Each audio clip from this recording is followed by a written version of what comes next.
Sylvia told me that you've been focusing a lot on the topic of compassion for this last year, and I was thinking about, well, what do I know about that? I'm not sure I know enough, but when I started thinking about it, I started thinking about a very early life experience that I had that's been a very important piece of the work that I do. When I was young, I grew up as a Jewish family in a very poor part of Indianapolis, Indiana. We were the only Jews in the area. It was a transient area. It was primarily post-World War II, working class people. I lived in a primarily white neighborhood on the cusp of the black neighborhoods. Most of the people were working class, poor people from the South. And for many of them, we were the first Jews they ever met. And so all of them had been raised with the idea about being God-fearing folks. And so there was a lot of stories that I personally killed Jesus Christ, which I couldn't figure out how I could have been there, but who knows. But anyhow, one of the things that happened was an American serviceman, of the Army, moved in with a Japanese wife, and they had two very young Japanese-American children. Well, Japanese children were lower on the pecking order than being Jewish. And so the result was, post-World War II, all of the hatred shifted from me to these two poor little children. So one day, I was playing with all the kids in the neighborhood because I was accepted, and then one of the bullies wanted to go throw rocks at the Japanese children and kill them because they were evil. And all these children started massing after them, ready to kill them, with throwing stones at them. And I felt myself being pulled into that energy. And then all of a sudden I just stopped, realized that this isn't who I am. I was only 8 years old. I dropped the rock, I turned around, and I never had any interaction with these children ever again. And of course I saw the terror in their eyes because they were being traumatized. And I wish I could have done something, to protect them. There was absolutely nothing I could have done. But I had this great aunt, and my great aunt was my spiritual teacher of my childhood. She was a healer. And I told her this story, and her response was, "Oh, this is the world of separation." So that made no sense to me as an 8-year-old. But now I think of the fact that we're all connected, that we're really more alike than we are different. But sometimes we forget that. And we forget that primarily when we create another, someone that we remove ourselves from. Now, when I was growing up, there were certain people that did some horrible things to me. And when you have horrible things done to you, you want revenge. And so I thought about revenge a lot. And when I got out of high school, I had this fantasy. I don't know if I told this story to you. I don't think I did. But I had this fantasy that there was one person who was still alive, that I was going to kill him at our 10th high school reunion. That was my daily... No, seriously. And I'm telling this story because it's leading into the topic of the day. So when because he was also one of the people who led the surge against the Japanese children. So when I got out of high school, that was my daily prayer. And, in the Middle East, because I'm doing a lot of work in the Middle East, they talk about boiling blood. And boiling blood means the desire for revenge. I was in Jordan, for example, after ISIS burned alive the Jordanian friar there was a lot of boiling blood in Jordan at that time. Well, so this was my daily prayer. When my father died when I was 23, I spent the last year of his life helping him heal, not heal, but helping him in his dying process and healing stuff between the two of us. And then about 2 years after that, my mother got cancer. And I was here in Wisconsin at this point. And she called me up, told me that she was in the hospital. Typical of my mother, she told me after her surgery that she was in the hospital. But, so I went driving from Madison to Indianapolis. And, 5 hours, zooming down, going to Methodist Hospital, which is a 1,000+ bed hospital, driving into the parking ramp.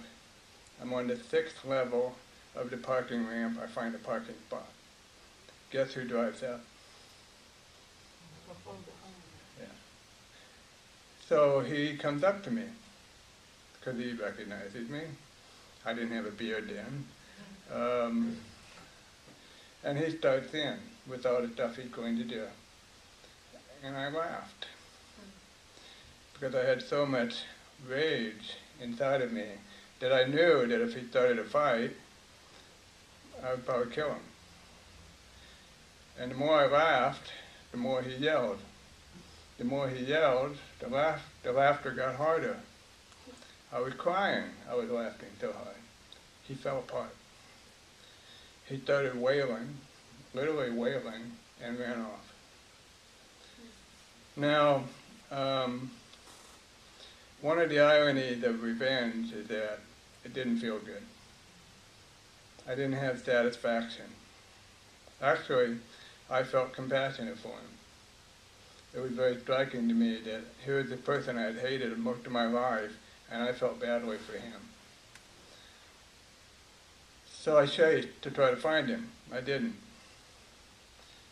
And then in the irony of it all, when I was in Indianapolis teaching, because I used to teach shamanism workshops quite a bit, I don't do that so much anymore, he finds out that I'm in town, he calls me up. He was doing his, 12-step program. He wanted to make amends. He apologized. He told me about his father and his father's abusiveness and how much he took that abusiveness and acted it out and how much he felt badly about the things he had done. And I accepted his apology. And that was the end of it. Now, the irony of this whole thing is that all of my work has put me in a position where I'm constantly forced to be in interaction with people who in my younger years would have been my other. The person who I would most not want to have any interactions with. This year, for example, I signed a contract with the state of Wisconsin to do shaman circles in the prisons because they wanted to meet the federal requirement that any inmate can have any religious spiritual services that they want. So I went to this prison to lead a ceremony, and it was all white men, which I thought was striking in and of itself. And after I did my ceremony with all of them, I found out that I spent 2 hours with members of the American Nazi Party, which I thought was very striking, because here I am, a Jewish man, dealing with people who hate me by their nature, by their beliefs, and all of them were softened by what we did. So it's just a reminder to me that it's important not to get caught up in the labels. I knew halfway in that these were separatists because of the things they were saying, but it didn't get in the way.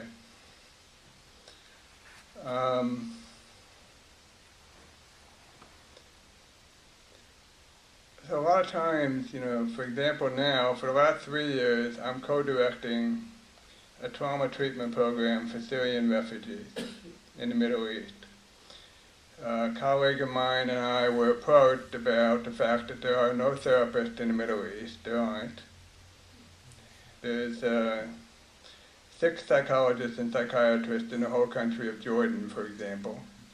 It's pretty similar in Lebanon. Lebanon used to be a country of 4 million people. It's now up to 7 million.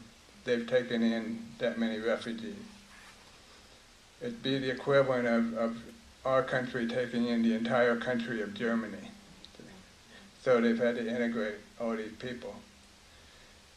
Well, the irony is, here I am, a Jewish man, a man that's, identified by a large population as someone that they hate, because all Jews are identified with Israel. And I'm working, primarily with an all Arabic.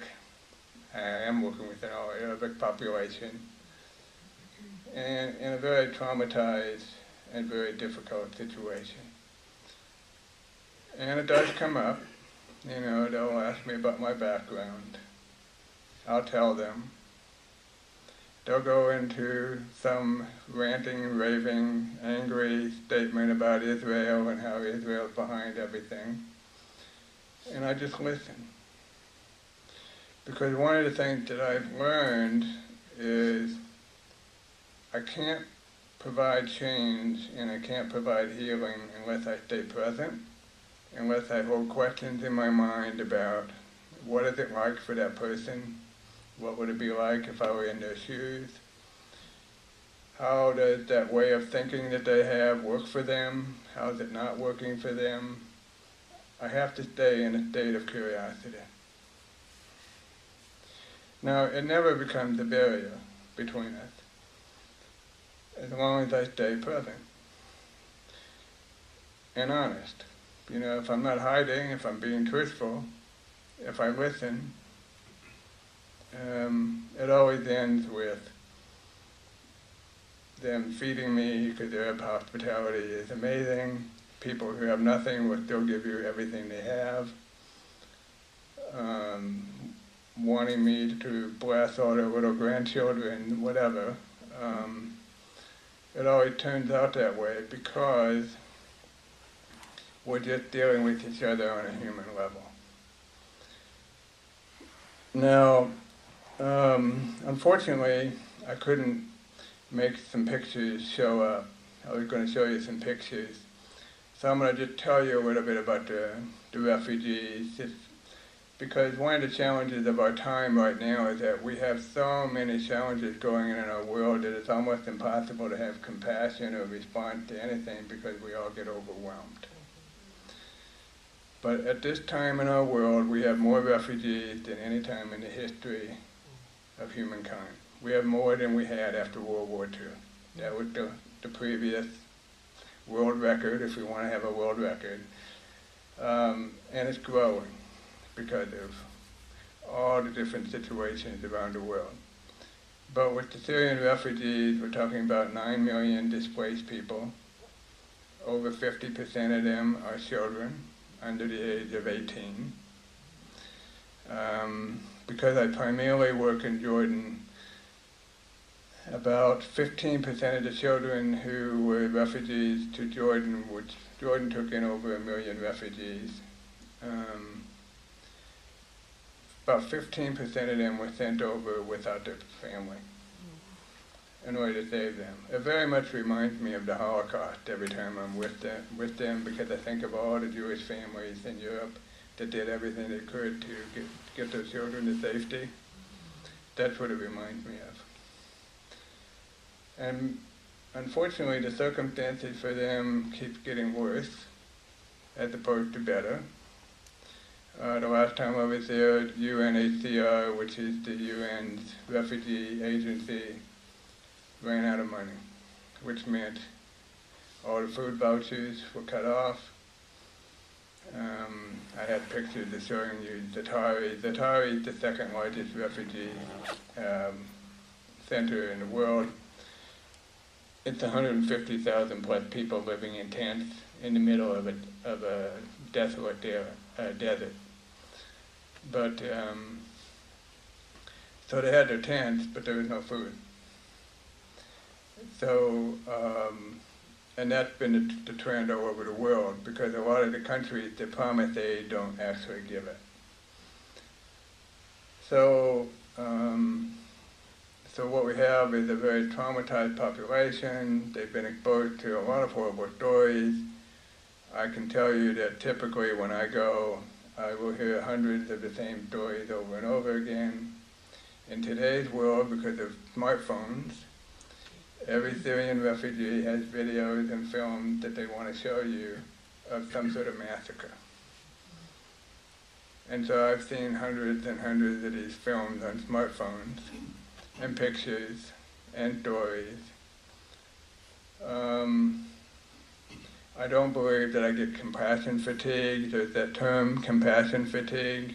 I don't really believe in that word personally, but I do come home often just needing to just let all of the trauma that I've been listening to just kind of flow out of me.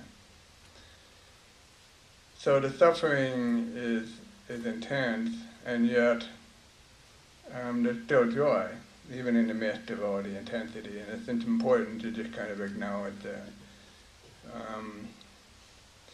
Part of what I've been doing is I and my colleague have organized 60 trauma experts from around the world. We are providing training to grassroots people in the Middle East on how to do trauma treatment, because there wasn't any.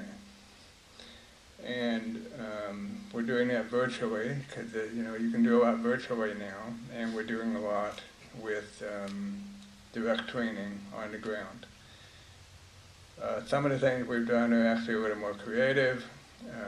I went clowning with Patch Adams and his clowns.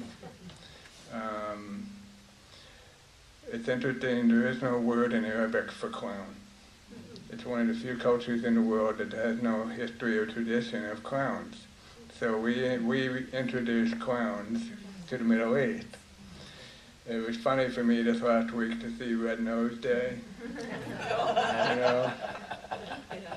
I'm curious as to how Patch Adams thinks about the fact that he's now become a cultural icon through Red Nose Day, right? But again, I'm just trying to talk about the fact that when we move beyond our identity, beyond who we are, compassion just takes us to this place where we're just human beings connecting around whatever is needed.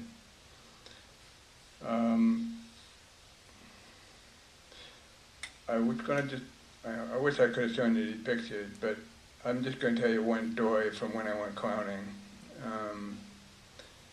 We were in Datari, which I told you was 150,000 plus people in tents. These clowns arrive, and these people are going like this. Finally, they kind of get that, there's entertainment, and they're dancing, and everybody's having fun. And I see this one little boy who's about 9, 10 years old, and he's wrapped around a tent cord, and he's sucking his thumb, and he's crying. He's in fetal position. So I go over to interact with him. I get his attention, I get him to play patty cakes with me. I deliberately miss, I finally get a little bit of a smile on his face. He's wearing a John Cena t-shirt, if you know who John Cena is, the WWF, professional wrestler dude. I've often thought about telling John Cena this story, but and anyhow, in interacting and playing with him, he brightens up, and then eventually he goes off and he plays with all the other children. And that's the hardest thing for me on that whole particular trip was I wanted to take every kid that I met home. How do you take 1 million kids and pack them in your suitcase? I don't know. And I'm not sure how my wife would feel about 1 million more mouths to feed, but hey, but it just redoubled my commitment to the project that we're doing. Now, I didn't want to go on and on, but more I just wanted to just say that everything that I've done is all connected to the idea that we're not separate, the original story, that there is something about what connects us on a human level that we can only get to when we stay present and we stay out of judgment. It's easy to make judgments about a lot of things that people do. It's a whole other thing to look more deeply. And I'm not saying that it's always safe. It isn't. On the clown trip, for example, when we left, the children didn't want us to leave, so they literally jumped the bus and locked it and turned it over while we were in it. It was not a pretty sight, but it was because they didn't want us to leave, because we were a respite from their suffering. So those are just a few comments. I thought I'd take some questions and answers. I also wanted to share a video with you. This coming trip, when I go back, I've connected with this musician. His name is Nemo Patel. Nemo is Indian American. He was born in LA. He has moved back to India, where he lives at Mahatma Gandhi's ashram, and he dedicated his life to being of service. He was actually a big star at one point. But I love his music, and he and I are going to go on tour of the camps together. He's going to do his songs, I'm going to sign them, and maybe we could do the song, and then I can take some questions and answer. So it's the grateful song.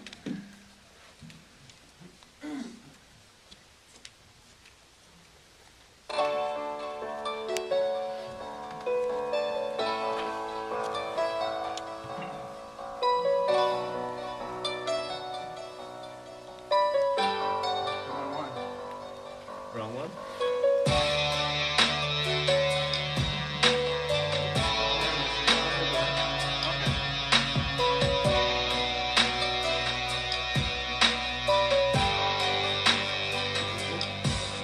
Well, my heart starts sinking and I'm thinking, what's the reason why we holding back from being kind? What's the disease? But then I sense we are fine. It'll all happen one small step at a time. When the world is full of violence and it needs a little kindness, I just sit and pray in silence, and God shows me the signs. Open my eyes, realize we are fine.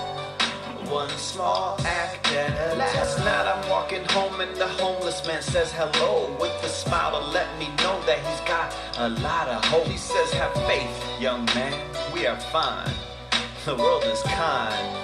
One small act at a time. Small acts we do together, even though maybe alone, changes the world for the better, so we can call it home. And this is life as we know, when our hearts are aligned, the magic that unfolds, one small act at a time. Throw your hearts up, let it fly high, let your love for all the world spread through the sky. Let it drop down, let it all go, spreading kindness through every single living soul. Can you see a love for me shining through? Cause what you see in me, I can see in you.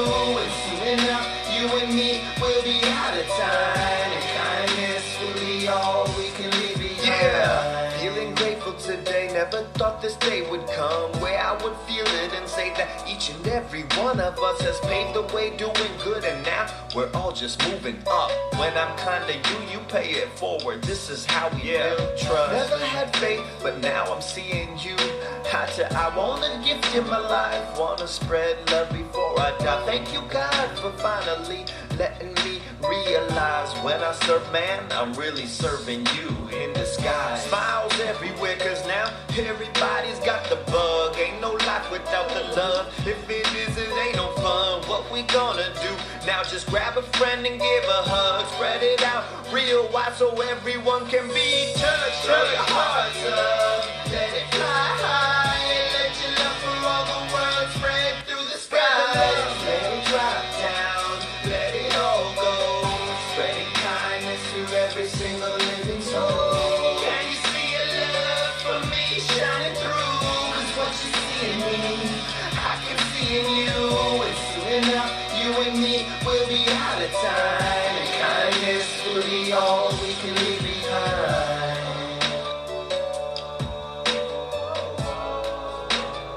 All we can leave behind.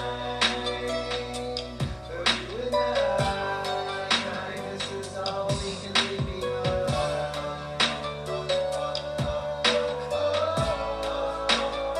All we can leave behind. For you and I, kindness is all we can leave behind.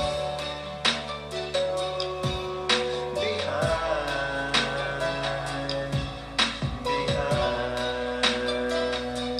When all is said and done, kindness is all we can leave behind. Throw your hearts up, let it fly high. Let your love for all the world spread through the skies. Let it drop down, let it all go. Spreading kindness to every single living soul. Can you see your love for me shining through? 'Cause what you see in me, I can see in you. And soon enough, you and me will be out of time. And kindness will be all we can leave behind.